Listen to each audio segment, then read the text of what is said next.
Welcome to the second half of the third day of the training program. We are into the third session of the third day of the training program that is on technology management being conducted by EDIC department of NITTT Chandigarh from 22nd to 26th February 2016.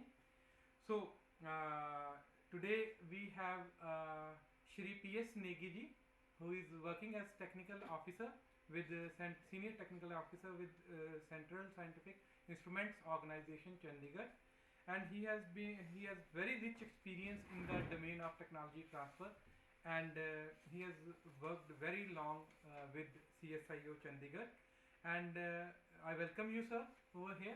We are honored to have you with NITTT Chandigarh for this session. And before we start with the evening session on technology transfer, I would just like to make sure that all of us are together. First, I come to GSS Academy of Technical Education, Noida. Are you with us? Are you with us? Are you getting our voice? Yes. Okay, thank you. Then we come to the Gyan Jyoti Group of Institutions, Mohali. Are you with us?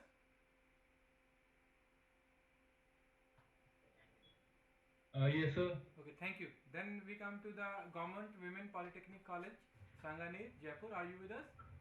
Yes, we are here. Okay, thank you.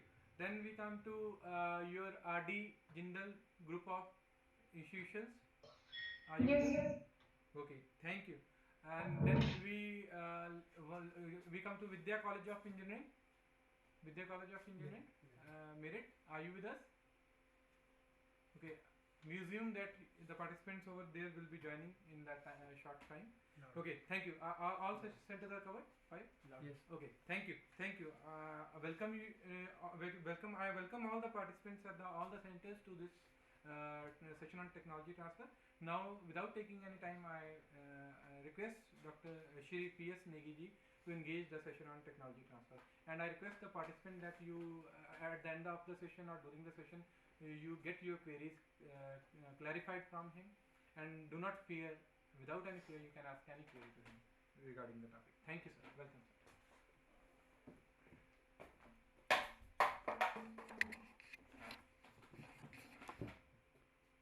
Thank you, Dr. Amardev Singh ji, and a very good afternoon to you all. I am P S Negi from Central Scientific Instruments Organization, a national laboratory of CSIR, which have 38 national laboratories all over the country, situated in different parts of the country. So apart from my other activities, I am mainly associated with the technology transfer process in my laboratory at Sector 30 Chandigarh. So without taking much of your time, I will straightway go to the topic. So as you know, I am to deliver a lecture on technology transfer. These are virtually 2 words, but at the same time, it connects 2 institutes. One, the technology developer, and the second one is to whom the technology is transferred. That is by and large the instrument industry or the industry in particular. So as regards to definition of the technology, it is all about a process for conceiving and implementing a new novel application for an existing technology. It means the existing technologies have to be either improved upon, or a new novel idea has to be generated, and ultimately it should transform into a improved product to either reduce the cost, to improve the efficiency, and at the same time it should be very, very compact to handle. Technology ultimately transforms into a product or process. Product in hard form, or a process through which all the things move. inside the product. It can be any part, but ultimately it will result in a product form. The developed product or process should essentially have, or it should be like this, the improved version of the existing technology, cost effective, because in India we cannot afford a system or a product which is too costly, because our masses ultimately they have to use it, and for their benefit we must introduce some cost effective technologies. Thirdly, the product should be very rugged one. It should be very compact and adaptable in all weather and field conditions. What I mean to say about the weather, because the technology has to go through various tests. It may be the weather test. The technology may be used in the high altitude areas or in the very hot areas. So for that purpose we have to put the technology into the test. Apart from this, there are some force tests so that it doesn't easily break down, and so on. Finally, the technology developed should be environment friendly, because the hot topic of the day is environment pollution. So the technology we develop, we must keep in mind that the technology is not against our environmental system. Now I come to the salient features of a technology. The technology is key to economic growth and to sustain international competition. Economic growth, I mean to say, if we produce a better technology, we can capture not only the market of the country, but we can at the same time also export the product elsewhere. And you know, there are tremendous international pressures. Whatever we do, everybody has a watch on that. So we should consider that aspect in mind and ultimately come out with a technology which can easily sustain in the market. Number 2, research must be exploited to produce new products and devices. Our research should not be focused only on applied research. We should try to evolve the systems which are not existing, or if existing, we should try to improve upon. We should come out with a new set of products. Technology transfer becomes vital, especially today when time to market is key to success.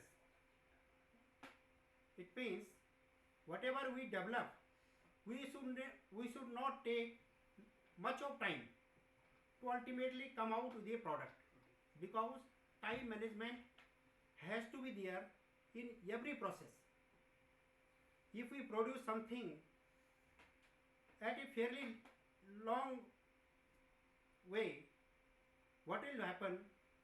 There will be somebody else from somewhere who will come with the new product, and our whole efforts will go waste. Scientific push is usually not an engine for technology transfer. Scientific push, I mean to say, whatever we are doing in the laboratory, if it does not result into a product which ultimately goes to the market, then there is no use. It is a sheer wastage of money, and ultimately what will happen? We have to keep the product in ourselves. So in other way, we are wasting the government or taxpayers' money. Without scientific curiosity, there would be no technology transfer. As everybody know that to know something new, there must be an element of curiosity in everybody's mind. Then only one would try to know how it can be achieved. So that a curiosity component must be there in everybody's mind. Without continued invention and innovation, existing technology becomes outdated. So if we have to come out with a technology, there must be continued efforts to improve upon, to add value to the product, and ultimately the aim should be that we come out a very better or one of the best technologies available in the world, rather superior to them. Then only we can survive. Now I come to the technology development process. It consists of three critical events. Number one, the idea. Number two, the prototype. It has two prototypes. One is lab prototype and the another is engineering prototype. I will come in detail a little bit later. Number three, the product ultimately. Now, coming back to the idea. Idea should be novel and must contain the following elements in it. Number one, invention. It should have something new, something better. Number two, innovation. Innovation means there should be a churning process in the mind, that how can I refine it, better it. Number three is the design. It should be sleek, compact and portable. We can carry it, or it should not have any frequent troubles. That is called design. And ultimately, diffusion. It means marketing. If we have developed something very, very important or very, very potential product, but if ultimately it doesn't go to the market, then the whole efforts are in vain. Because ultimately whatever we are producing or whatever we are developing, it must take a shape of a product, and the product must go to the market and to the end users within the shortest possible time. That should be the ultimate idea. Invention, as I have already told you, it is called the original concept. The concept should be very, very unique, something better. What we think, it should be something different. Number two, innovation. It involves development of the existing product, refinement to make improvements and change in the existing product. That is to take increased competitive advantage. Competition will always be there in the market, but what we have to do, that we have to come with a product which is competent, which can sustain the pressure of the existing technologies. To evolve easier techniques to manufacture. If at all we come with a product which is very, very difficult to manufacture or to replicate, then there is no use. Our manpower setup should be able to replicate the manufacturing process easily. That should be the idea in our mind. To effect cost saving methods in the whole process. Cost is a very, very crucial component of the product. I will quote you one example. Our institute, they had developed one linear accelerator for cancer therapy. Earlier, this system was available from abroad at a cost of almost 1.5 crore. When we initiated the development process in this regard, we came to a cost of around 90 lakh. Then the foreign suppliers or the foreign manufacturers, they were compelled to bring down their price to that level. Again, our scientists, they worked upon fine tuning the technology. They reached a figure of around 50 lakhs. Again, they had to reduce the price. Foreign suppliers or foreign manufacturers, they had to reduce price. So ultimately we could not transfer the technology, but we have installed this system in many hospitals all over the country, and they are giving very good service to the society and the poor people at large. To come out with cheaper ways to fabricate. This is again how to refine, how to make amendments in our manufacturing process to develop more reliable, flexible and better product, to improve the quality of the product. That should be our aim. Whenever we go for a technology development, it should be our prime aim. And to reduce, ultimately, to reduce lead time. Time period should not be extraordinary, you can say. It should be reasonable enough. Now, why we need to innovate? Reasons to innovate. Number one, international competition. Now it is, the time has gone when we had our competitors within the country. Now the market is open for one and all. So we have to keep this aspect in mind always. Number two, R&D. Our R&D efforts should be like this, that the technological change can be effected easily. If we go for developing a particular type of product, so our R&D should not be in patches. It should be right from beginning and should continue always. Because maybe that today we are not able to produce something better or to come out with a good product, but maybe that tomorrow, if we put strenuous efforts, we can get a better product. And if we are very much familiar with the product and its systems, so we know where is the problem and how to rectify. So that we will come to know only when there is a continued process of R&D. Market advantage. Market advantage in the sense, if we have delivered a product in the market, they give us the feedback that you please do such value additions in the existing product, and that plays a very crucial role in improving upon the product, because the scientists, they do not have much exposure to the marketplace. So it is only the manufacturer or ultimately the end users who give their feedback to the suppliers, suppliers to the manufacturers, and manufacturers to the developers of the product.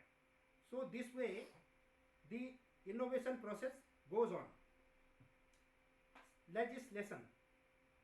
Sometimes the government can adopt any type of policy. Say for example, the safety policy. For human safety is of the paramount importance for the society and the government as well. So if they make a legislation that while driving we should have a night driving filter on ordinary cars, buses, trucks, because in the night you find that the beam of the opposite vehicle, that creates lot of hurdle.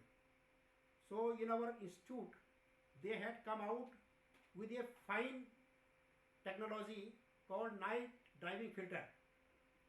What happened, we developed the technology, but we could not put it in the market because most of the people, they were hesitant that tomorrow a police wala will say why you have put this device in front of your mirror or that glass.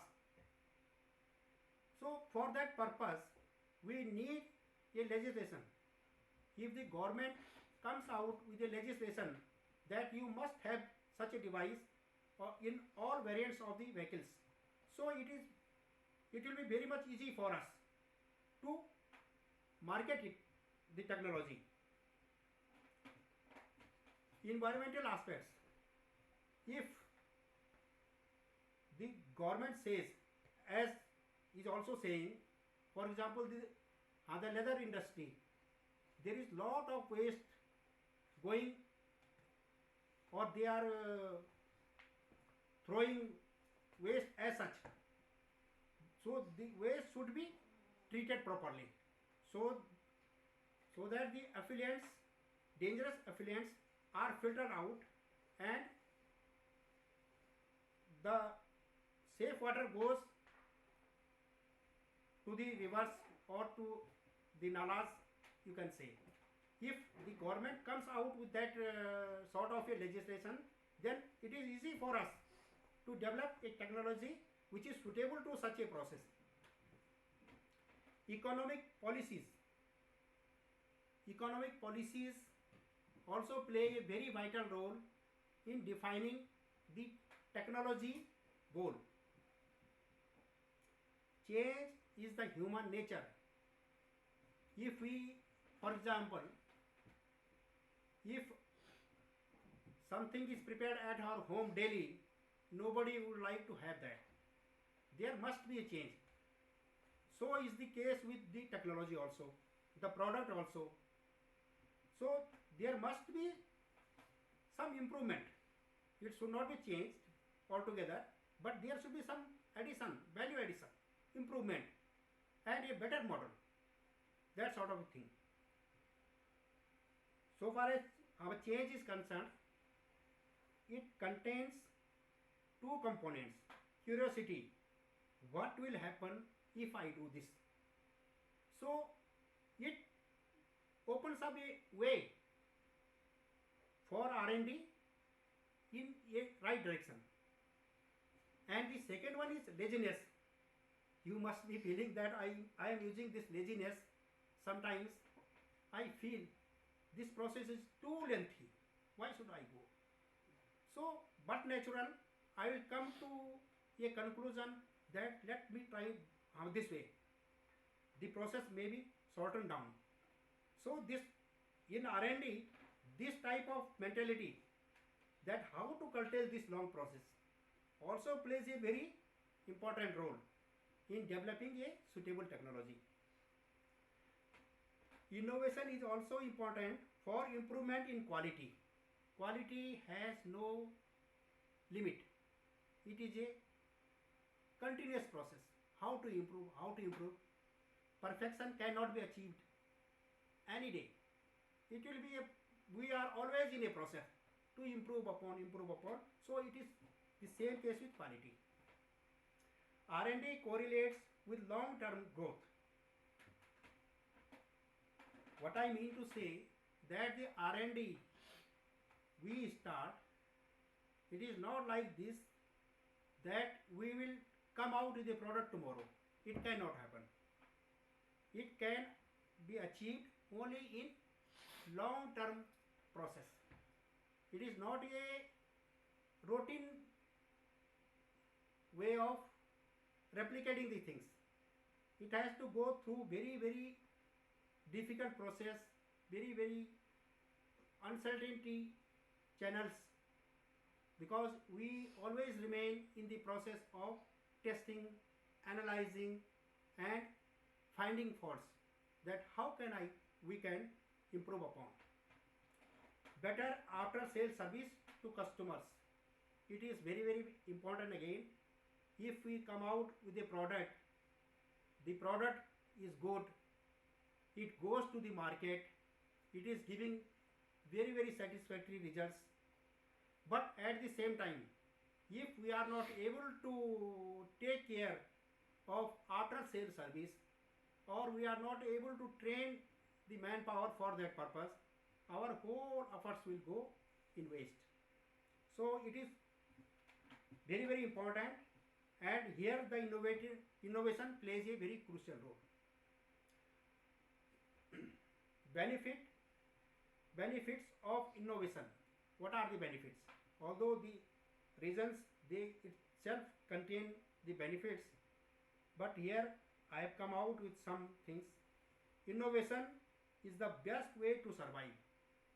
We can survive only when we innovate in a continual manner.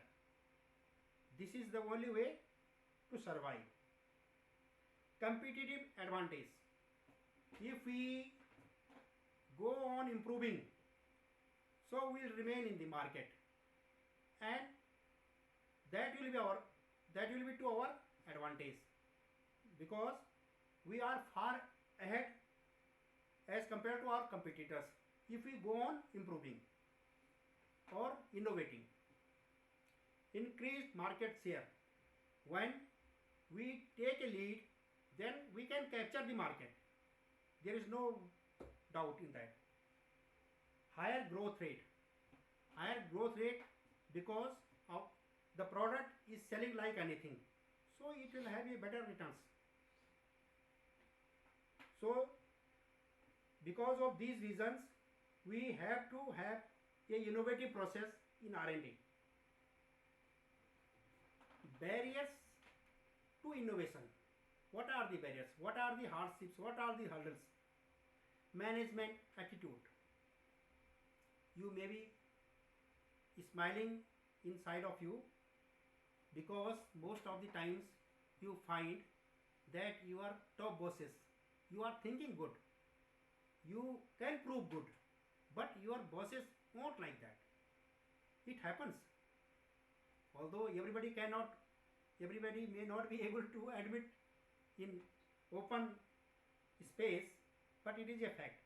Upper level management does not embrace change easily. We have to convince them, not once, twice, 100 times. Then maybe that it is to our good luck that they agree to that. R&D effectiveness needs to be continuous, not discretely when a new product is needed. So our efforts should be continuous. There should be no break. If we break in R&D process, we ourselves will break down. That is the feeling. Short-term pressures. Generally, the companies take a short-term perspective. If there is a manufacturing unit and they are producing something good, and they have a segment of market and they are earning good profits, so what happens in India especially, that Bania approach, they don't want to give away from their pocket, they want to collect, and they remain satisfied with that. So their mindset needs to change, and not invest in higher risk long-term technologies. Most of the industries, in fact, so far as the Indian instrument industry is concerned, it is in very nascent stage. There are very few large companies who have their separate R&D setup. Otherwise, most of the industries, now it is popularly known as MSMEs, micro, small, medium enterprises. For that, the government has now set up a separate ministry. So most of those MSMEs, they don't have any R&D setup. What to talk of R&D setup? They don't have state-of-the-art technical facilities which are required to produce the product by this or that way, by outsourcing this work or that work. They ultimately or somehow come with the product. and this is how they channelize their efforts. Resistance to change. It is again a mentality, you can say. Change doesn't come easily. We have to go through hot water to inculcate change in the system. Poor information flow. Sometimes what the management feels, it is not percolated down to the bottom level. Most of the time they have some communication gap, and due to that what happens that some very silly errors take place, and which ultimately result in the poor quality of the product. So the communication system should be very perfect. What the top boss is thinking, it should be well known, instantly known to the last bench, you can say. Weak links. Good idea products can be destroyed by poor marketing and not listening to the customers. So that linkage very important. End user to the manufacturer, and from manufacturer to the R&D team. That link should be very strong. Without that the R&D cannot survive. So market feedback should always be there all the times, that in comparison to this product, so such and such company has come out with an improved product. How to counter that? That is important. Then, and at the same time, to counter that, we have to come out with not a similar product. We have to come out with a improved product, so that the product introduced by the other company, that doesn't survive in the market. Benefits of innovation. Innovation is the best way to survive. Competitive advantage. I have already given enough examples. Increased market share. I think I have already. Okay. Now comes the design part. When the invention is there, after that the innovation is there, then comes the design part. How to design? We have a good idea, we have innovated different processes. Now we come to the design level, a part of innovation process. Although it is a part of innovation process, but ultimately it has to come out in the shape of a hard output, in form of a visible setup. Sophisticated modeling. The modeling should not be very jerky. It should look like very nice, sophisticated. Software driven. These days the time has gone when there were standalone systems or some analog systems. Now the technology is fast changing, so the system must have a software driven process. Outcome of years of development process. Design cannot be achieved, a better design cannot be achieved overnight. It is the outcome of years of development and hard efforts. A better design always saves time and money before a prototype development. Now diffusion. How to market the product which has been innovated, designed by the R&D team and gone to the manufacturer. Now the onus fall on the manufacturers to market the product. For marketing the product, we must have business promotion by use of print and media publicity. Media is very strong these days. as it was earlier. So there must be some operational tools to put the product in the forefront of the media. There should be not only some, but there should be lot of publicity. There should be some news articles, there should be some advertisements, some visual presentations you can say, or so on. There are so many ways to publicize the things. Users and customers play a vital role to improve and refine the product in future. It has been given in, I have already explained earlier also, that users, ultimate end users, which I am calling, and customers, the same thing, play a vital role to improve and refine the product in future. Because I take the example of a shoe. If it pinches, if its quality is not good, or if needs some improvement, so ultimately the wearer has to tell to the trader has to tell to the manufacturer, and the manufacturer has to tell to the R&D team that your product has so many deficiencies. Then only they will come out with the solution. Otherwise they will remain in dark, the whole chain will remain in dark. So that darkness has to go at every level. Innovation, the essence of technology transfer. So innovation should always be there. So it is the graph I have given you.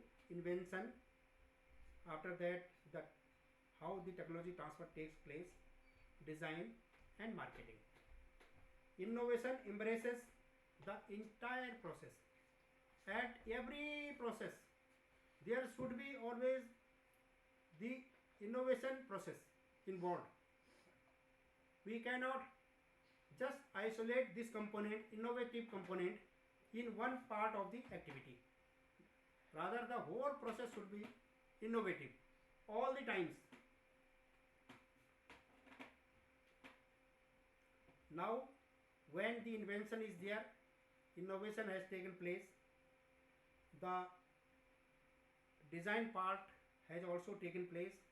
Now we come to the prototyping. As I have already told you, we come out with two types of prototypes. Number one, lab prototype, what we test in our laboratory, raw sort of a prototype you can say. So that prototype, when it achieves the desired results, ultimately in association with the industry to whom we propose to transfer the technology, or we have transferred the technology, we both have to sit together and then come out with a engineering prototype, or which can be called a product. So that is, a well designed prototype can help you market your idea to potential partners, public customers. It means prototype should be well designed. Advantages of prototyping: if we come with a prototype before a finished product, what should we do? Planning of implementation. What we are thinking to implement, that should be meticulously planned. Feasibility, we must always see that whatever we are incorporating, that should be feasible enough. There should be practical angle given to that process. Clarification of necessary requirements. Whatever we need, that should be adequately clarified. Explore options. If we have one option, at the same time we must have an alternate solution. Both should go together, and in the process we must find out that which one is the better option. Improve product. That is the concept of prototyping, because when we come out with a prototype, then only we know, oh, there is some problem in this. By doing this, we will have this type of a problem. So better how to rectify it. So it is possible only when we have a physical prototype.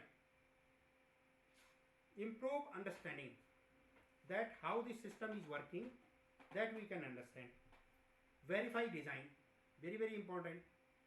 Whatever we have conceived, implemented, but ultimately whether we can verify it, whether we can replicate it, that is important. Explore maintenance issues. Again, equally important, that we must take, in India we cannot throw anything like this.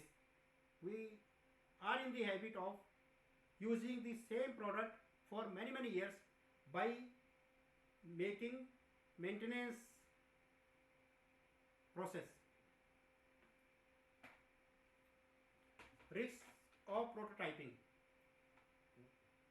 While I have given you the advantages of prototyping, at the same time there are the risks also. Number one, increased time to market, because our lot of time is spent on developing a good prototype. If instead of prototyping we straightway go to the product level, so lot of time can be saved. It can be thought like this also. Prototyping too early. Sometimes we have the idea, implement it, come out with a prototype in a hurry. It may develop many problems. So it is one of the risks. Insufficient testing of material. In the process, what happens, we try to avoid many things and it develops insufficient testing of the material incorporated in the system. Lack of knowledge in new technical environment. Sometimes what happens, we are not aware that although we are developing the prototype, but environment may suit it or not. That is one of the problems. A successful product is guaranteed if it has passed through continued research process, extensive field trials. That is very very important. We have to put the system developed in the field trial, for field trials, and only when we get the report from the field that whether the product or the technology or the prototype is functioning well or not, or it is giving satisfactory results, then only we can come to know. And at the same time we may also face some problems during field trials, then those defects have to be rectified, and so on. Users feedback, and finally market acceptability. Ultimately whatever we produce, whatever the better we may have the idea, the product, but if it is not accepted by the society, we cannot, it is a failure exercise, futile exercise you can say. A simple example of a new idea I should give you. Million years ago, people invented the wheel that would be useful for long. In old decades, somebody must have thought that there should be a system like wheel through which we can carry out many functions.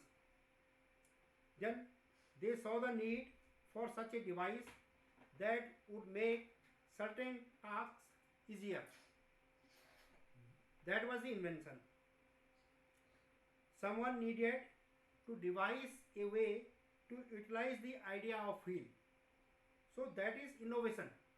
That idea was there, invention was there, but how to utilize it? That is the innovation. There comes the R&D part. Turn idea into a reality and implement the idea to use the wheel. That is the design part. Earlier you must have seen the wooden circle, just like of the wheel.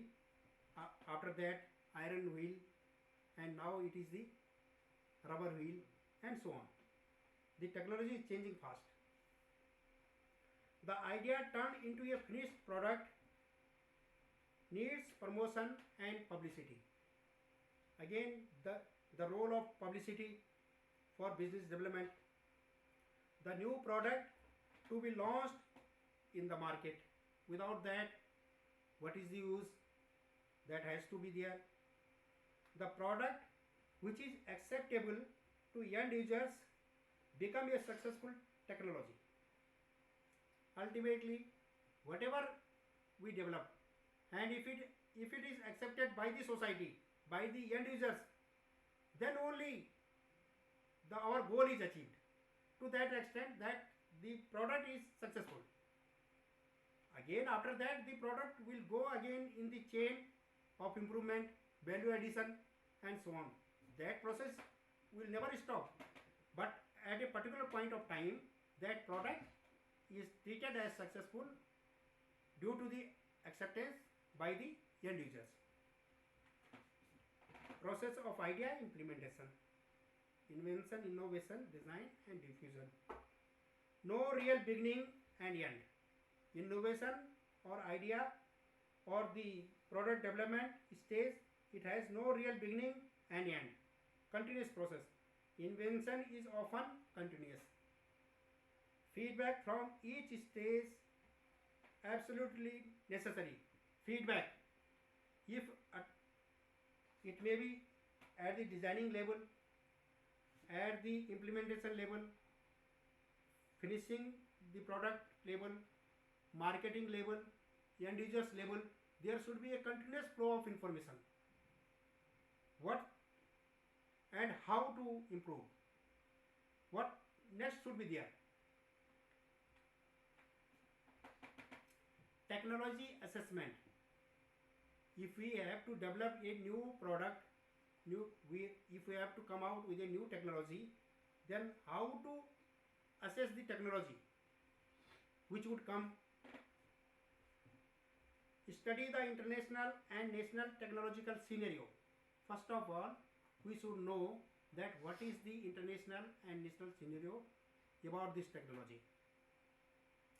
The idea is to be shared with existing manufacturers and end users, and market feedback be given due consideration. That is very, very important. Review on technological competence. We can think anything, but whether we are able to implement it, that is a very, very $1 million question. Because we must see our strength, our core competence, whether we will be able to come out with the product with this idea, or whether we are lagging something or somewhere. Suitable modifications to be carried out in the design at the conceiving stage itself, and review what state of our technology can we finally have. So modifications have to take place. If we have to improve the process, we have to have modifications at each stage and their feedback also. Then only we can analyze which design is better. To associate suitable manufacturing agency right from beginning to build contents and capabilities. Most of the times what happens, we develop the product or the technology in isolation. Maybe that X is a scientist, he has an interest in a particular field, he thinks that I should develop this thing. At that point of time, he is emotional to his idea. He comes out with a product, but when it is launched, it has to be launched in the market, we find that there is no taker. So our aim is not to develop a product where there is no taker. So that sort of a to curb that or to plug that situation, what we should have, that we must take a manufacturer with us, the industry partnership with us. so that they have the market feedback. They tell us that please develop this type of a product, or can you develop this type of a product. It will have lot of potential, market potential. So in that process, if we induct industry right from the beginning, they will also learn how we are carrying out different processes, and finally they will have full confidence when they take the technology for productionization. To associate technical collaborators and agencies for field trial. Maybe that we don't have all expertise with us. The expertise, I mean to say, to develop a product. Maybe that it happens. In many cases it happens. So we need to have their collaborators, technical collaborators. We have this facility, they have that facility. So if both the facilities are clubbed together, and at the same time there is a production agency and also a suitable agency to test the product in the field for field trialing. If we all come together at a common platform, we will find that we are bound to succeed in our attempt to come out with a suitable and viable product. Market potential. Identify potential customers, create database, classify external influences, and analyze results. So market potential has to be seen beforehand. It is not like this that we come out with a product and then we search for the market for that product. It can never succeed. So it has to be preempted. The above immensely helps deploy R&D resources in right direction. If we go through the whole process, or if we take care of the steps I have enumerated earlier, then only the R&D setup or these resources, they can be put in a right direction. Benchmarking from industry perspective. What should be their benchmark of every process? Benchmarking results help in understanding the changes required to guide planning efforts and set strategic targets. Broadly, benchmarking is done in the following 4 areas. Number 1, internal. In the internal setup of the industry. Comparison of internal operations. The product will not come at the first stage itself. It has to travel from one step to many steps till a final product is brought up, you can say. So at each and every step we must have our benchmarking, that which process will be the best one, how to achieve and how to maintain that. Maintenance, to maintain a benchmark is very, very important. Competitive. We have to see that there are many players in the market, many competitors. We have to see that their product is not better than our product, and its cost should also not be, because ultimately we have to sell. That pricing factor has to be kept all the times in mind. If you are doing any sort of R&D, any effort, if it is culminating in a high cost product, then there is no use. Nobody will see at that product. It will go in waste. So cost and the competitive aspect has to be considered all the times. Functional. Comparisons to similar functions with the same broad industry. Functionally, our product should be better.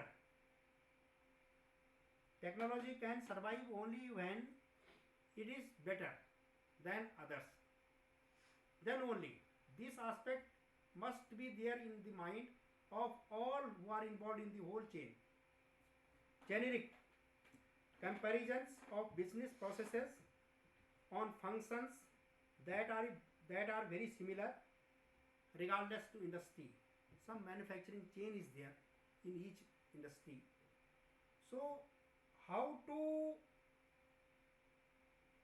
achieve the optimum level of efficiency, energy saving and cost effectiveness, that should be achieved only by benchmarking our efforts. Risks in technology development. What are the risks if we develop a technology? Technology is not so simple as I am explaining you. It is really a tedious task. Lot of hard work is involved. Intellectual input is there. Dedication and so on. What not rather. Inventions in some cases take so long to reach the marketplace. This is one of the most challenging aspect of technology development. It should be as fast as possible. Time should not be wasted. Very low success rate of inventions turned into a successful product. You must be knowing that hardly 2 or 3, the R&D success rate is hardly 2-3%. Don't get surprised. If your single technology is successful, it can make up for the rest 90 or 95% technologies which have failed. This is very, very important. Time lag between invention and application, that should be as less as possible. Fast rate of technology obsolescence. Today there is a product in the market. Tomorrow we see that something new model has come up. So that is very fast obsolescence taking place in the market. International pulls and pressures. Sometimes you find that there is a strategic technology we are developing. Many advanced countries or developed countries, they never want that this country should have this type of technology. You must be hearing in news daily. So there is lot of international pulls and pressures. They will put some sanctions so that we are not able to develop that strategic technology. But ultimately we have to come out with the technology. It is true in the case of ISRO. You know, uncertainty risk. Uncertainty is the element of R&D. Wherever there is R&D, there will be uncertainty. You cannot say that my design, my invention, my innovation will prove ultimate results. No, it cannot have.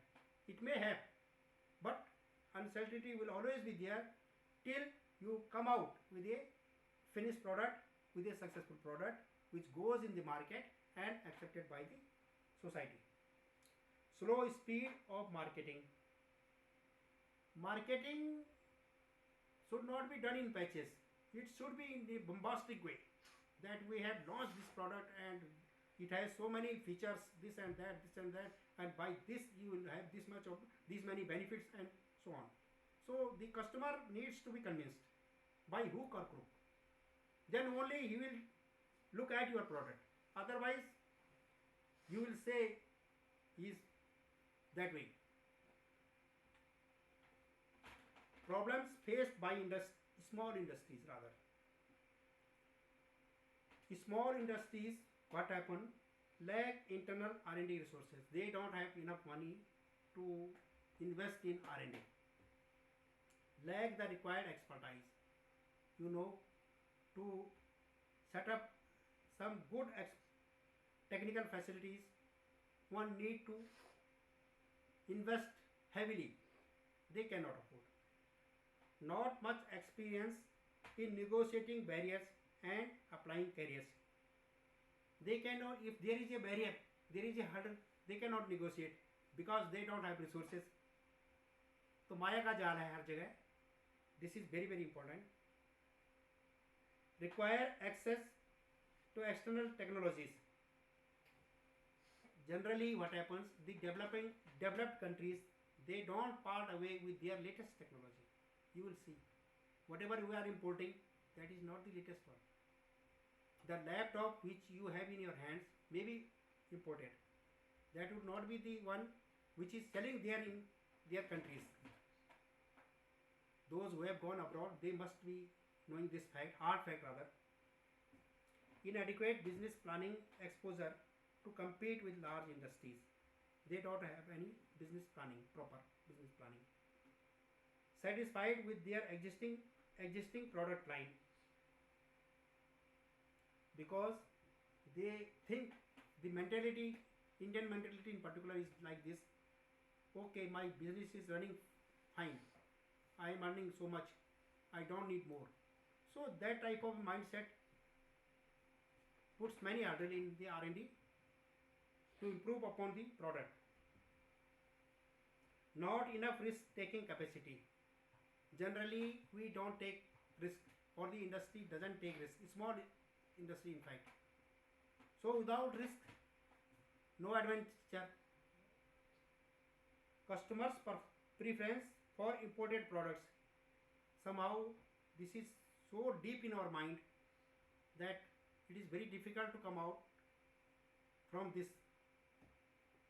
If at all you see the next generation, our children, they go, if they have to take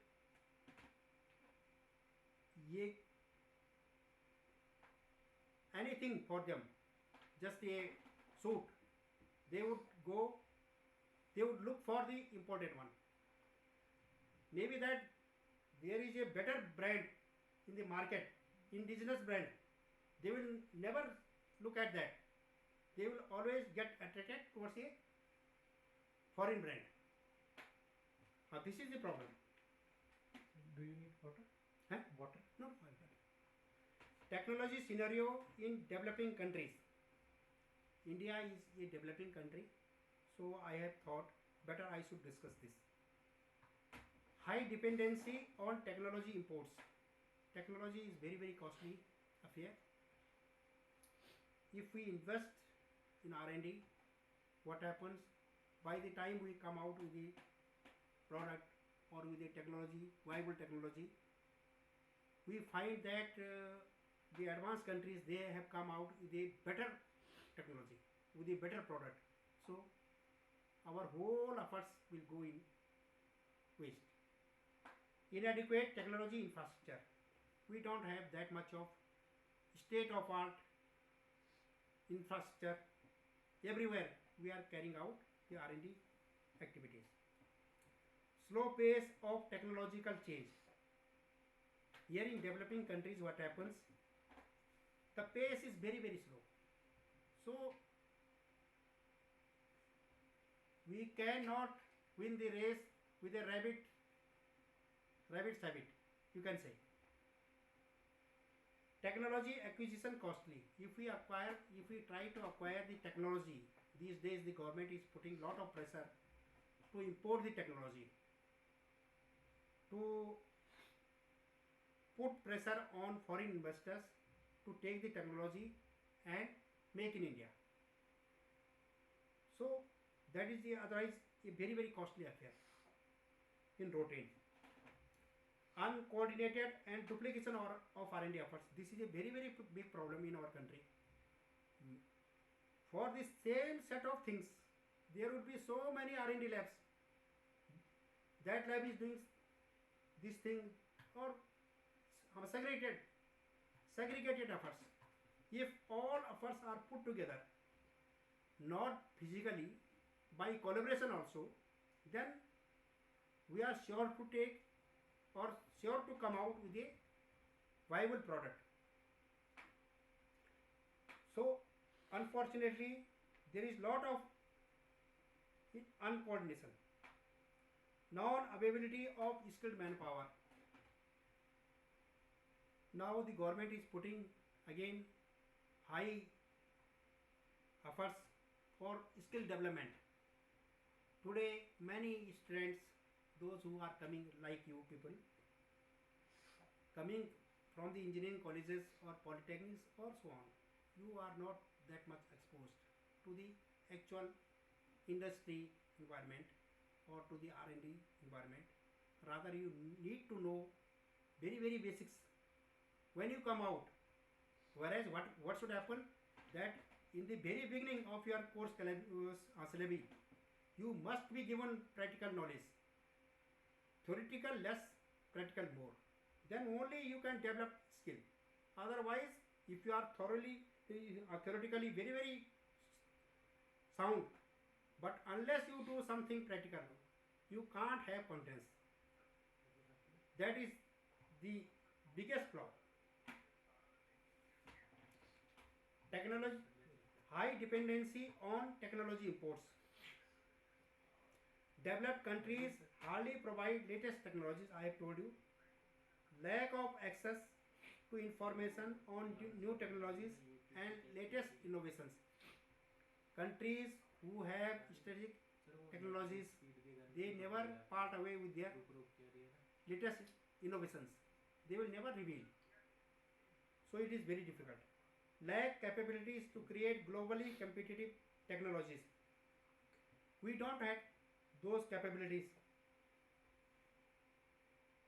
By and large, R&D environment in developing countries is neither very innovative nor adaptive. Innovative to some extent we can do. Our scientists are quite capable. They can come out with some good ideas, some good products, good technologies. But at the same time, the onus fall on the other side also. The market, there should be market acceptability. They should embrace the product. Look here, it is our own product.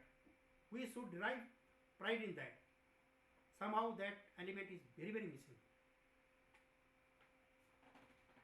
Inadequate technology infrastructure.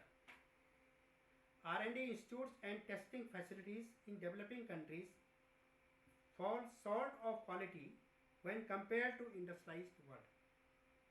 Lack of collaborative research. There is no collaboration.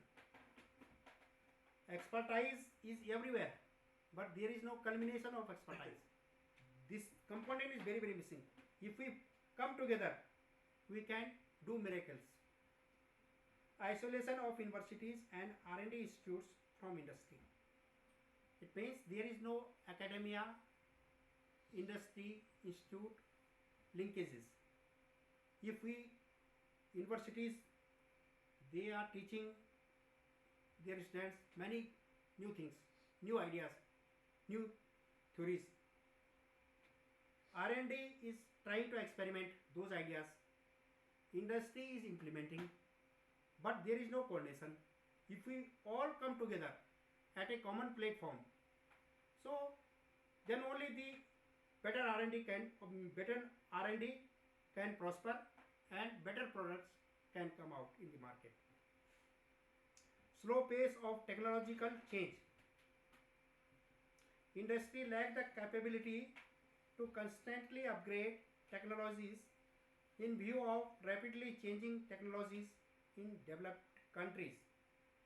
So that lagging is there. Capability to constantly upgrade technologies. That pace somehow is not picking up. In some areas we have surpassed many advanced countries, but it is not happening everywhere. The fact of the matter is that in every sphere we must try to surpass others. We should not, there is no reason to feel inferior to others. We should have full confidence on our capabilities, then only we can succeed. Resource crunch. This is the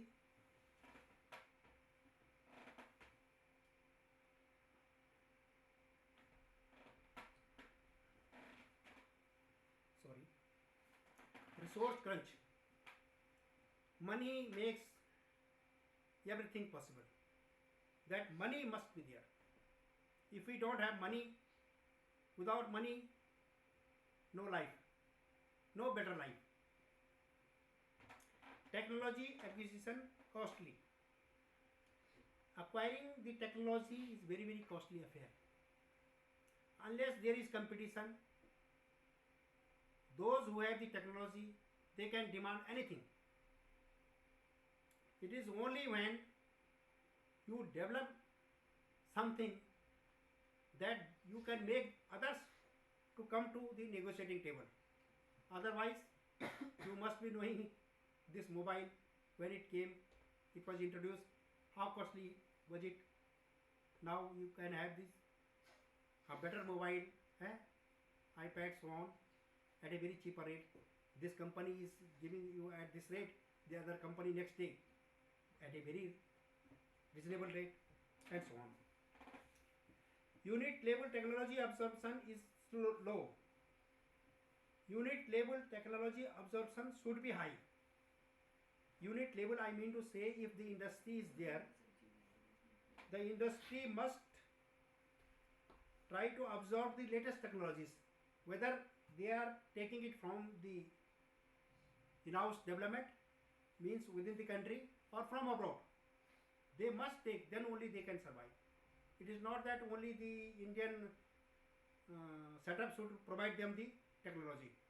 If they rely on them only, then they cannot survive. Lack of incentive to upgrade existing technologies. If the industry put so much of investment, there is no guarantee. He is doing whatever he is doing, he has to do at his own risk. Relatively high transaction cost. Should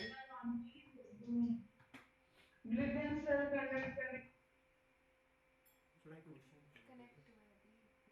Another sentence. You should continue. Uncoordinated and duplication of R&D efforts. Smaller firms find difficult to coordinate the requisite level of technological activity.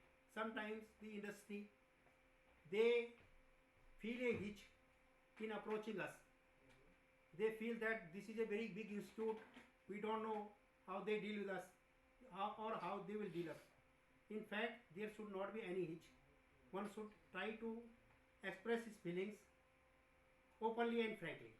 Then only some solution can come out. The others, they can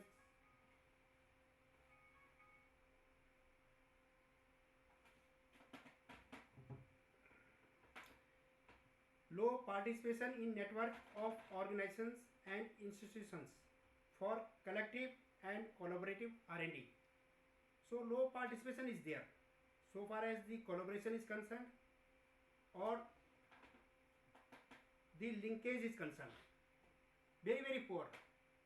If we all come together, we have 5 fingers. If we don't apply all of them, we can't get the requisite force or the desired force we want. Non-availability of skilled manpower. Shortage of trained manpower. If we don't have the technology, how is it possible for us to have the trained manpower? How can we expect?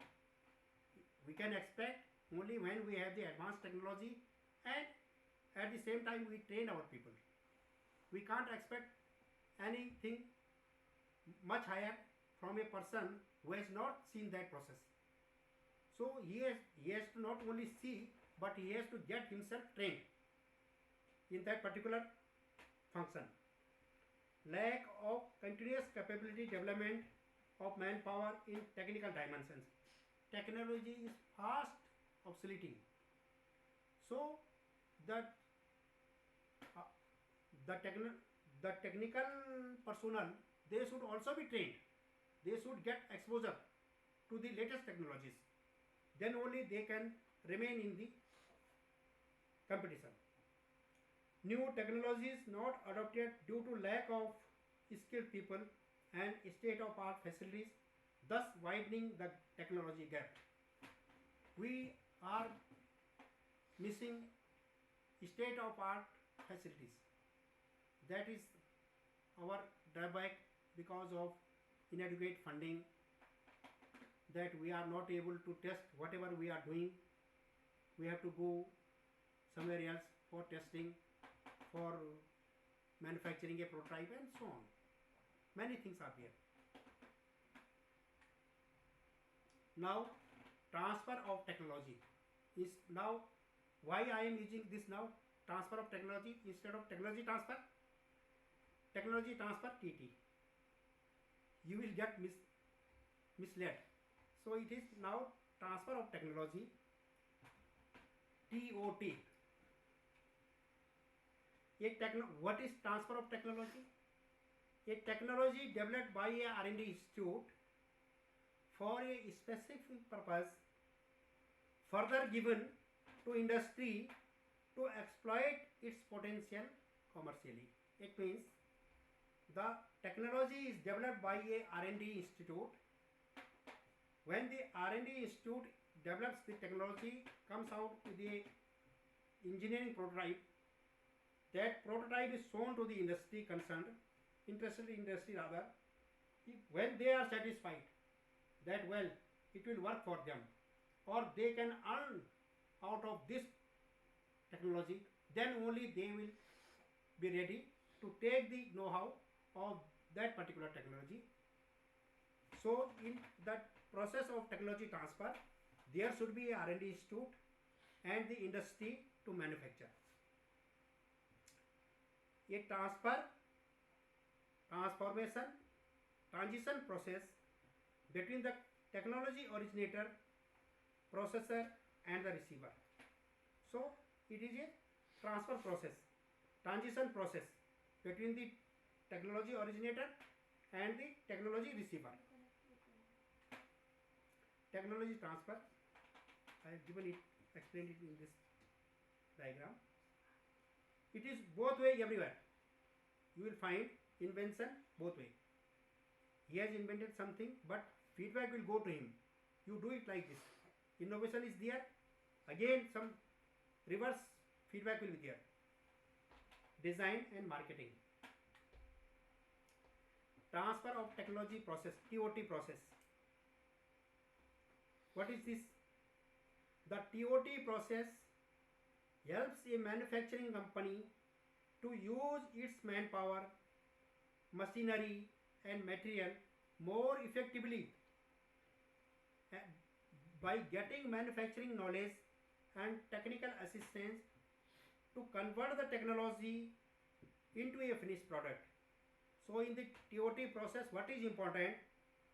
That the manufacturing company has to use its manpower, machinery and material more effectively. What he was doing earlier, better than that, by getting the manufacturing knowledge of what the technology they are going to get for production.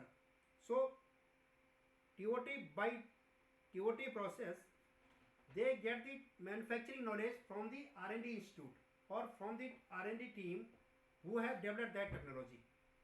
So they will part away with that expertise, train their people, the people of industry, train them and also assist the industry in converting the technology into a finished product.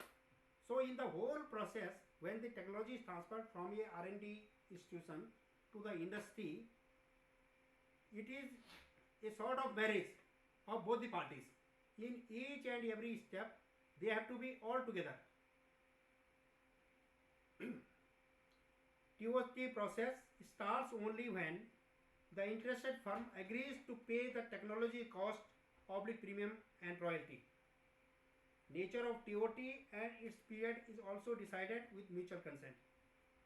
So whenever there has to have a TOT process, in this case, both the parties, the industry and the R&D institute, they must agree to the technology cost which the R&D institute will propose. Maybe that the industry will not agree to that. So both the parties have to come to a table, negotiate the technology cost, which is called premium or premia, and royalty. Royalty means if the industry is producing the product multiplying, so on sale of each product they have to part away with a portion of their sale price. So that amount comes to the R&D institute, that is called royalty. Nature of TOT, nature means whether it will be given on exclusive basis or non-exclusive basis. Exclusive basis means ki only to this company, and non-exclusive means it can be given to so many companies. The same technology can be given to so many companies. Earlier, at one point of time, people used to give technologies on non-exclusive basis rather. What happened? International pressure played their role. They provoked some industry to take the technology of X product or X technology from some R&D institute. They took and then they dumped. The industry did not manufacture. In that process, what happened? It was an exclusive technology given to the industry. They did not manufacture, and the foreign suppliers or foreign it became they were selling their product like anything. There was no competitor. So in that process, what happened? Our whole efforts went, whether that technology was very, very good, but had lot of potential, but of no use. The whole efforts went in vain. So now the technologies are not given on an exclusive basis. These are given by and large on non-exclusive basis. So that anybody who is interested, they can take the technology. And all these terms are decided through mutual consultation or by negotiation. There is no rigidity in this process, because the R&D institute always think that the technology should see the day of light. TOT process is completed by signing a legal agreement between the R&D institute and the industry concerned. So it is very, very important component of the TOT process that there has to have, both the parties should have the legal agreement, so that both the parties are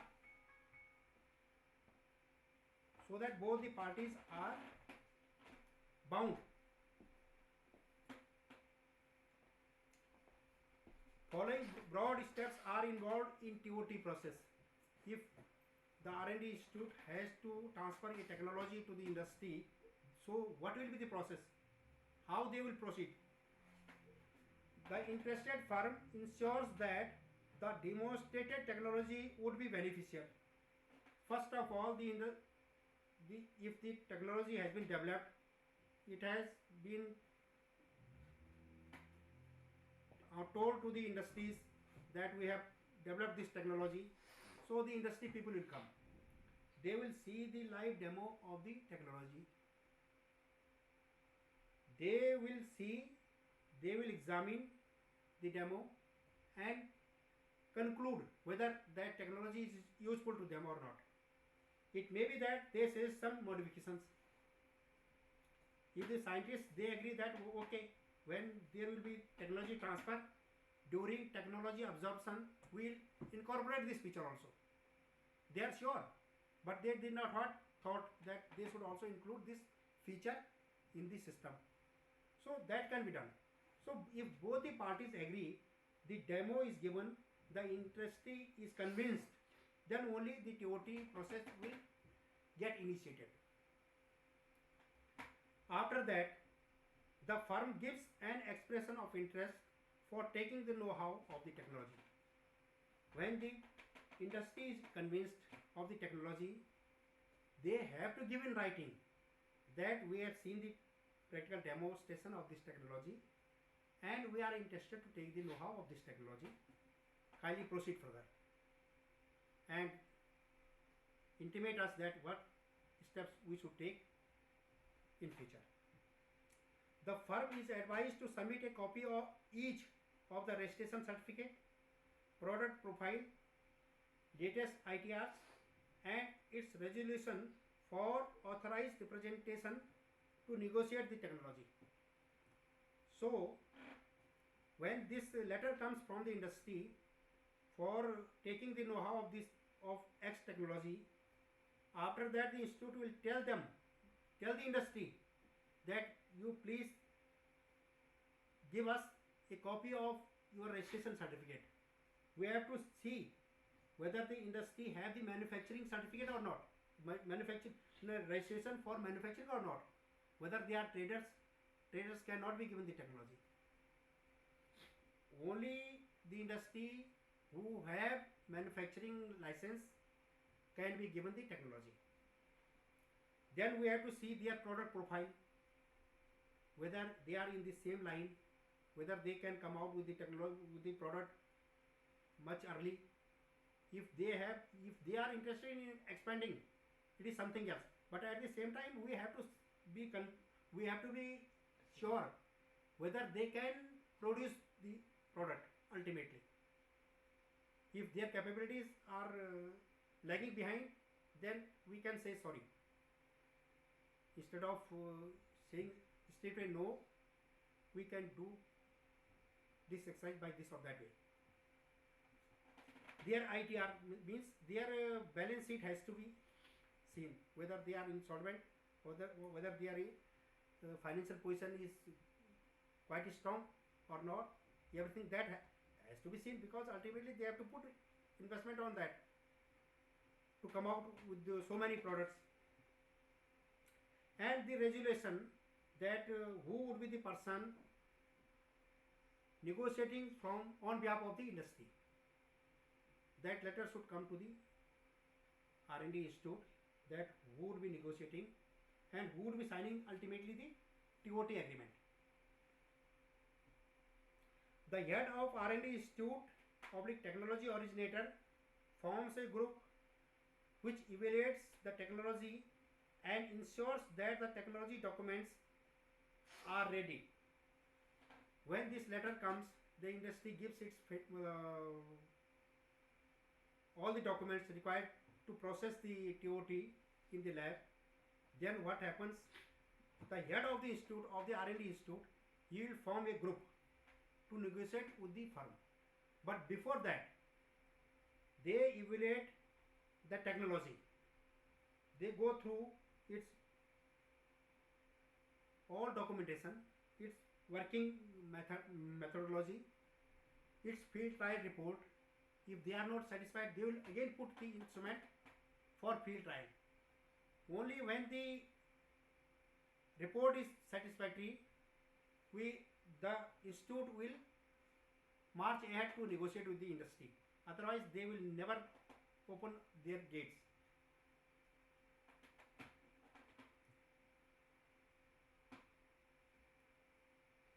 Consent on draft TOT is obtained from the firm before inviting firm's authorized representative in the commercial negotiation meeting, CNM. So the draft format is there. We pass on that format to the industry, that look here, you have to agree to these certain terms and conditions, which I will be explaining a little bit later. So they have to agree to that. That broadly we agree to these terms and conditions. In CNM, main decision is taken on quantum of technology premium, royalty, its nature and period of TOT with mutual negotiations. I have already explained you this thing. On payment of technology premium, when the industry pays the TOT fee, TOT agreement is signed by the nominated persons from both the sides, from industry side as well as from the institute side, R&D institute side. And know-how document is handed over. At this time of signing of the TOT agreement, the know-how document, how to manufacture this technology, how to convert the technology into a product, the whole system is brought down in the form of a document, and that it is called know-how document. That document has to be given to the industry. and that is treated as the date of technology transfer. Contents of TOT agreement. Agreement I am talking first. Later on I will come to know-how document. Legal status of the R&D institute and the firm. First of all, because the agreement has to be signed only by those who have the legal entity, legal standing. In our case, our laboratory doesn't have the legal entity. Our CSIR has the legal entity. So in the name of CSIR, being a laboratory of CSIR, we sign this. On behalf of CSIR, we will sign. Similar is the case with the industry. If that is the zonal industry, or you can say local industry, and its headquarters is somewhere else, so they will sign. Either they people will come there from their head office, or they will be authorized. Preamble containing information on technology collaborators, funding agencies, consent for TOT, firms demo visit details, and its UI for TOT, expression of interest. All these things have to be incorporated in the TOT agreement. That who have been the technical collaborators. If there was a funding agency in government setup, what happens? Sometimes we get funding from some government agencies. For example, DST, Department of Science and Technology, DIT, Department of Electronics and Information Technology, and so on. Because we have got the setup, we have got the scientists on our roll, we pay for them whether they work on a technology or not. It can be there. So the funding agency, they have to give financial support for either capital equipment or some component or some other. Yes. So with little funding from them, we are able to produce the technologies. We can otherwise also produce, but that facilitates the task. Scope of agreement. In the agreement, that scope should be well defined. What has to be done? Grant of license, financial arrangement. What will be the financial arrangement regarding technology transfer fee, royalty, etc. Mode of payment. What will be the mode of payment? Whether it will be by check, by draft, or by ECS, electronic transfer. Because in case of check, sometimes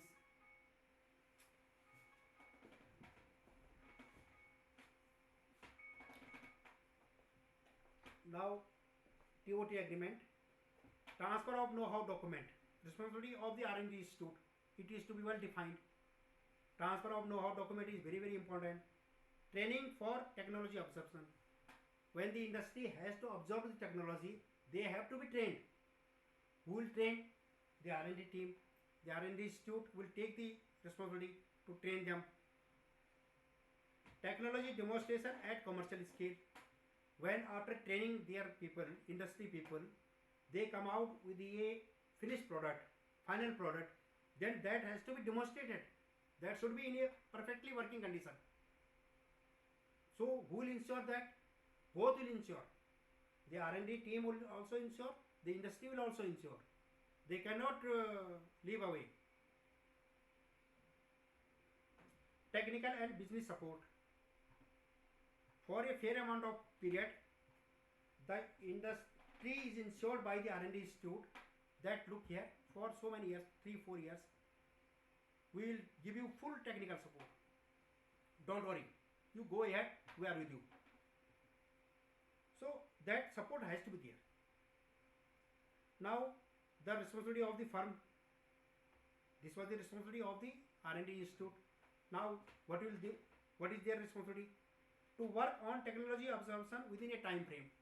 It is not like this that if we have given the technology today and after 10 years they think that, oh, we have to produce or take the technology into our product line. It can never happen. So maximum 1 year within or prior to that, that should be the deadline, so that there is a sense of hurry, urgency, you can say. To acknowledge the ownership of R&D Institute, industry will ensure that whatever is the product brought out by them, there should be a logo of the R&D Institute also, that it is the technology from this institute. है ना? In addition to their own logo, है ना? It should be half to that. If the industry logo is of a size, half to that size should be the R&D Institute's logo there, or its brand name should be there. To comply with no sub-licensing and mortgage clause, etc. So it is not like this that the R&D Institute has given the technology to this industry, and if they wish that I should further give it to some other industries, they cannot give. So this they have to give it us in writing. They cannot mortgage also. Intellectual property rights, IP rights are very, very important. That binding should be there on the part of the industry, that they will not infringe with the IP rights of the R&D Institute. Force majeures, sometimes what happens, natural calamities are there, anything can happen anytime. So that aspect will be seen. Okay, because of this we could not do this, we give another grace period to you. Termination of agreement. If we have reached to an agreement, so at the same time we have to see that it can be terminated with certain bindings. Whether they do not comply or we do not comply, in that event it can be terminated. It can be, now termination is the extreme step that is never taken in practical terms, but that provision will remain there. Settlement, if there is a dispute, then that settlement procedure should be there. Who will negotiate, what will happen, this and that. Notices, if they are doing something wrong, so notices can be given by this party or by that party to this party. Amendments to the agreement. If there is some amendment, if the industry want, if the R&D Institute want, that there should be some amendment for betterment, so that can be incorporated later on. Assignment of agreement. It cannot be assigned. That clause has to be there. Further assigned to somewhere else. Arbitration. Again, dispute redressal system. That clause will be there. And finally, seal of parties. Who will sign the agreements on behalf of the R&D Institute and industry. And apart from that, there will be one or two witnesses also from their departments. Now, technology cost oblique premium. The main contents of TOT agreement, I am touching upon those which I have just narrated earlier. Technology cost. What is that technology cost? If paid, because it has to be negotiated mutually. It cannot happen that I will take 10 crore or 1 crore and the industry says that I cannot pay. So our negotiation is not there. We have to reach to a common understanding. At a common figure, we have to work out. We cannot take out his result. We have to see his affordable position. That has to be seen there. But at the same time, the industry cannot exploit us. Both things, however, there must be some balance. So when we decide this figure, technology cost, if paid in installments, there is a provision to pay if the industry right away is not able to pay the amount in lump sum. So it can be paid in installments. 2 installments, 3 installments, 4 installments. But in that case, the industry will have to give us the bank guarantee. Then only we will agree to that clause. Tomorrow anything can happen. They will say that we are not able to manufacture, we will not pay you. So we cannot agree to that. We will say, we are with you, you develop. If you are running away, but you have to pay us. Then in that case, the bank guarantee is there, they will pay us. Royalty. calculated on sale price of the product. Per product sale price 5%, 7%, 8%. It can be 4% also. It is mutually agreed. By and large, it is almost 5%. You can say that industry easily agree. It can be less also. It can be higher, depending upon the situation. Payment on percentage basis is preferred. 5%, 2% as I am telling you, that is preferred of the sale price. So it will increase if the sale increases. Payment on fixed amount basis per product can also be considered, but it is not generally commonly used. It can be considered. If the industry says that per piece I will give you 10,000 rupees, 5,000 rupees, it can be agreed, but the committee or the group has to take a view. Who have been nominated to negotiate such things, they have to take a view. And that has to be agreed by both the parties before TOT, technology transfer.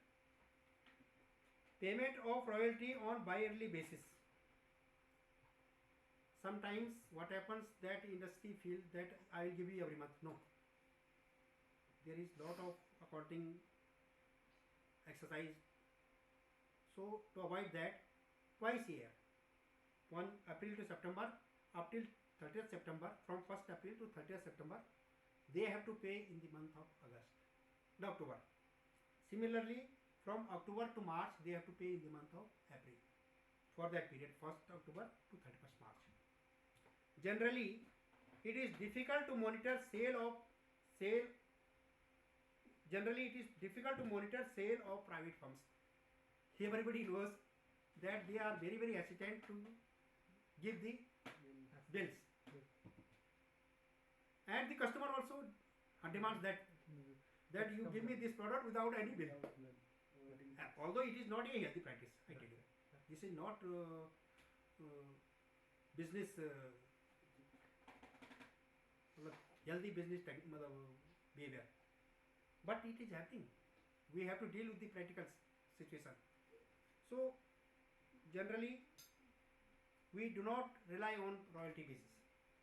We take technology cost, may be paid in installments, because tomorrow the audit people, they make many queries. We write to industry, they don't reply. What will happen? So many problems come up. So we are trying to avoid this royalty component. Nature of license for TOT. As I have already told you, generally non-exclusive, exclusive license may be given for technologies which are strategic in nature, that too to government public sector undertakings, because in government nobody would do any thing bad, non practice, non good practices, bad practices, they will not involve themselves. So in that case we can give the technology on exclusive basis, so that the technology doesn't go anywhere, that is not stolen by outside players. Intellectual property rights. What are intellectual property rights? If the technologies carry a patent, that component is there, our novelty is there in the technology, so it can be patented. It has to be patented if it is new, or some improvement is there too, then in that case it can be patented, or it all depends. It is a separate subject. I heard that. Ownership rights remain with the R&D institute. So IP rights will always remain with the. It is not that they have come to know how to produce this, so that they can misuse that IP right. No, they cannot. Adequate precautions taken to protect IP infringement. Okay. Contents of know-how document. Now I come to know-how document. Earlier I talked to you about the TOT agreement, the salient features, the main features also. Now contents of know-how document. Broadly, which a know-how document contains. Introduction about the technology. What is this technology all about? They have to give in writing. Objective of the technology. What is the objective? That has to be clearly defined. Technical details, hardware description, is there, subsystem development is there with suitable circuit diagrams, software description has to be there, mechanical drawings. It means ki to manufacture the product, each and every micro detail has to be penned down in very clear terms, so that it is, and in very simple language, so that a simple person, because in industry you can't expect very highly qualified people at floor level, so they should know what is written in very simple language. That has to be there. Bill of material, what are the components, subsystems and all complete details with their suppliers. Who are the suppliers? Because for one piece they have to import or they have to arrange. After that they know where from to get at a cheaper rate. Patent specifications if any. Operational manual and troubleshooting. This is very important in, because why the government is putting so much of stress on technology, indigenization of technology, because of this reason, that in many cases you will see the imported instruments, they are selling it free of cost to hospitals, for example. But after that what is happening, either they are charging heavily for accessories, for the raw material used for testing or for maintenance, AMC, because it is their monopoly in that case. So whatever they demand they will get, they feel it like that. And once the system is installed somewhere, they have no option but to take the things from them. So that operational manual and troubleshooting, complete details should be there. References and publications. Now it is the cycle, technology transfer cycle. Technology transfer is a subject of innovation at every stage. At every stage, that element you can't get rid away of the innovation component. It has to be there. If it is there, then only the industry or the R&D institute will prosper. Without that, it is a dead wood. Identify technology first of all, then after developing the technology, evaluate the technology, then secure technology. You have to secure, you have to put that in a proper platform. Protect the technology. If you have some IP component, before it is launched in the market, we have to seek the IP rights or we have to patent the technology. Then the final prototype is brought out in association with the industry. Then after that what happens? Technology awareness training has to be given first to them, to industry, and after that at the instance of the industry to the end users. They have to be trained that look here, that we have developed this technology, we can conduct workshops and so on for popularizing technology or for making aware the people that this product has been launched. And ultimately the product specific training to the people who have to manufacture it. So it is a cycle basically. Now barriers in TOT, what are the hurdles? Lack of awareness, people don't know much about who is doing what. Poor communication, there is no communication, there is no listening, this and that. Lack of knowledge also is there. Lack of infrastructure, because we don't have the proper infrastructure, that's why we cannot develop the technology. Or lack of infrastructure means that the industry, they are not competent to take or to flourish. After that, lack of funds, this is a very big problem. Lack of trust, sometimes people don't trust whether they are whatever they are claiming is right or not. Conflict of interest, sometimes conflict of interest is there. In that case the TOT will not take place. And over commitments, whether it can be at the part of the R&D institute, at the part of the industry also. If there is over commitment, the product cannot come in time. So these are the barriers. Summary of technology transfer mechanism. What is this TOT mechanism? Innovation and technology transfer is exciting, but it is very complex process. Innovation and technology transfer is very exciting. To develop the technology and to transfer the technology, it is very exciting, but it is very complex process. In particular, the development part, that is very complex, because it is full of uncertainties, as I have told you earlier. Innovation and technology transfer are a judicious mix of science, creativity and management coupled with the technology absorption competence.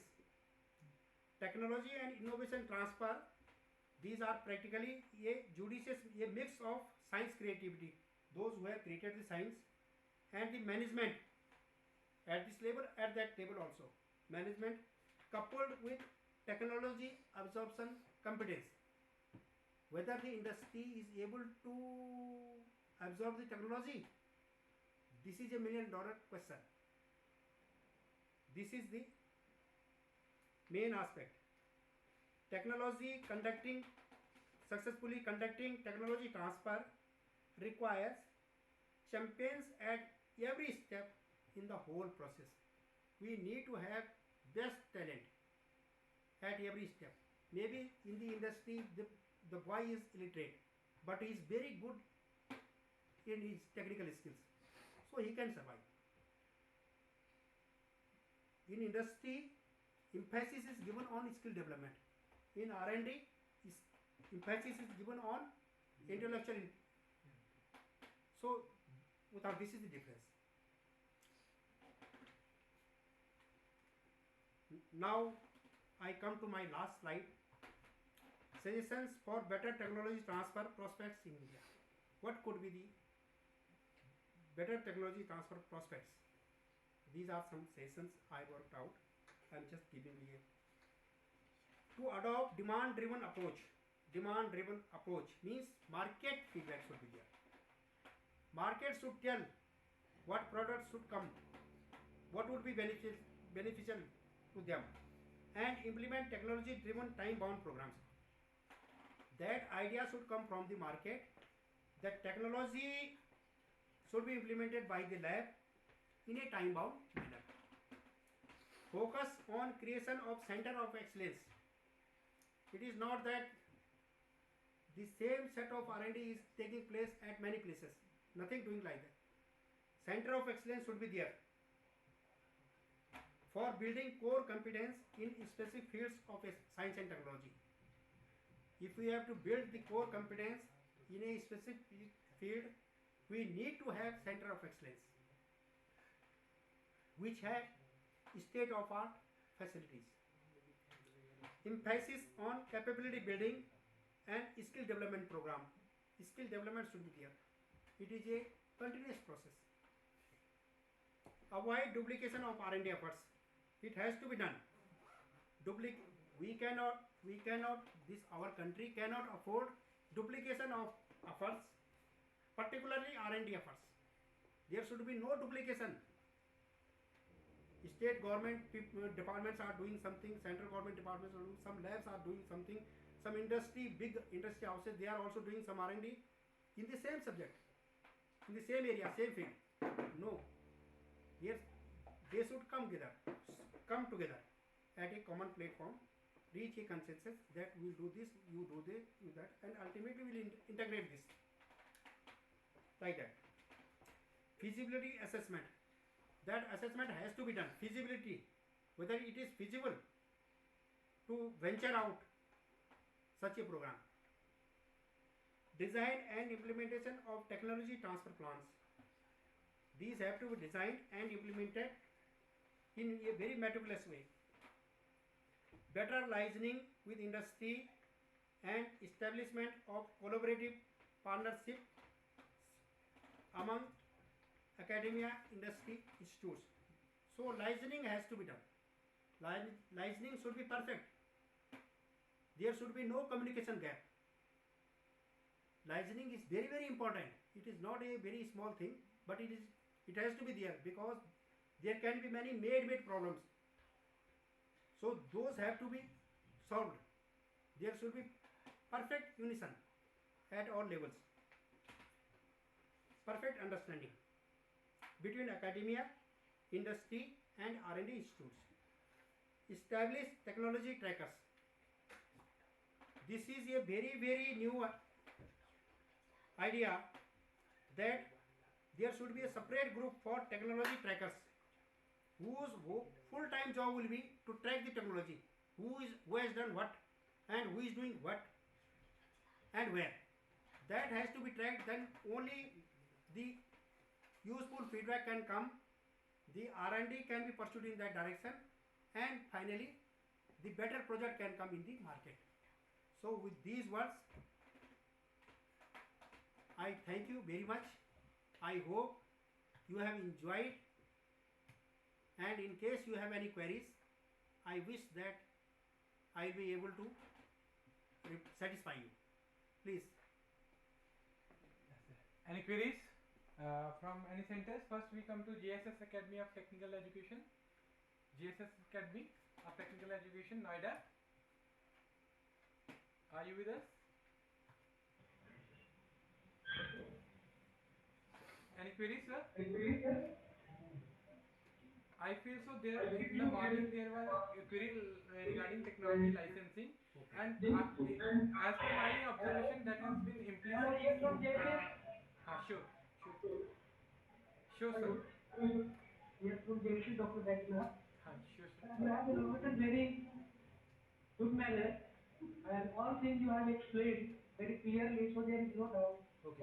Thank you, sir. I was also feeling that it is implicitly covered. The question that was asked in the morning, sir, that has been already covered by you. Okay, thank you. Then we come to Government Women Polytechnic College, Sanganer.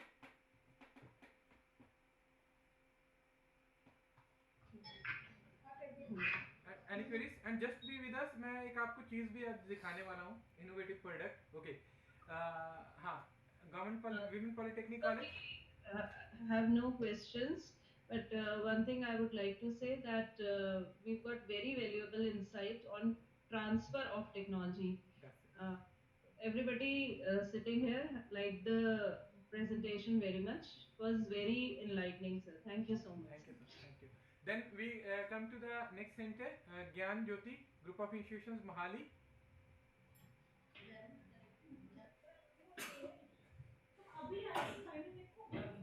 Okay, any queries? Sir, Gyan Jyoti College. Sir, it was a very interesting and innovative lecture from sir.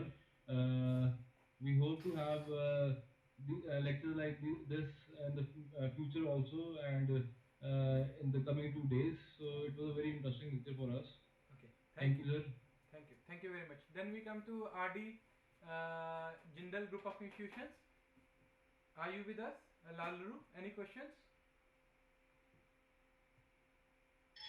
My question is, sure. How technology can promote our local economic development? Sir, if they can close the external mic close. Okay, how the the technological transfer can dwell? promote our local economic development? Okay. If the technology is transferred and the cost-effective product goes in the market, the industry is getting benefited, the end user is benefited, they are saving their money, and ultimately the economic development is there of the country. We have not to spend the money on imported products. This is how we are saving our scarce foreign exchange, and at the same time we are able to develop, or we are to have the economic growth of the country by producing the technology in our own country. That's it. Perfect. Thank you, sir. Any other queries? I hope it addresses your query. Any other question from RD Ramdevi Group of Institutions? Okay. Any other question?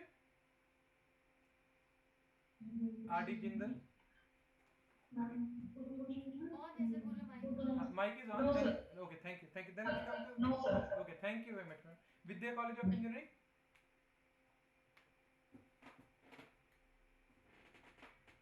Any questions? Yes, Vidya College of Hanji sir, I welcome. want to ask question that how can we evaluate the technology? How can we, sir? How can we How can we evaluate the evaluate the technology? Evaluate evaluate the the technology. technology? Okay. We get the market feedback. Okay. We get the market feedback. We Yes. have developed something. The market feedback comes to us through in the industry, and after sitting with the industry people, we come out to the conclusion. That is the one factor in the market. Yeah. But we evaluate by field trials, because the technology has to go in the field. So as the case in the case of the medical technologies, some clinical trials have to take place. They have to certify. They evaluate our technology. In the field, who are the ultimate users, they give us the field trial certificate. So unless they give us the certificate of its utility, we will not proceed further. This is how we evaluate the technology. Okay. Thank you. Definitely. Okay. And any other question? Any other questions? Okay, I feel so all the centers No I have question. covered. All the centers I have covered, and all the centers have asked the question. And now, before we part for the day, two things. First, then foremost, it is heartily I would like to thank from the core of my heart, Shri Negi sir. And I don't know, this subject is because of very close to my heart, and that's why, or it is, I'm sure all the centers also have enjoyed your session, sir. And thanks for being so openly sharing your knowledge with all the institutions, and with the academic institutions also. Generally, we feel that sometimes R&D institutions, or we have it may be a misconception in our mind that the people may not be open to share, but we love your nature first, sir. And second, the manner in which you have put your presentation, starting from basic technological development. I was in point of view, I was not finding a good expert to whom I should assign that aspect. You have automatically covered it inside your presentation. Then you have wonderfully covered that transfer of technology. That was the theme of the today's presentation.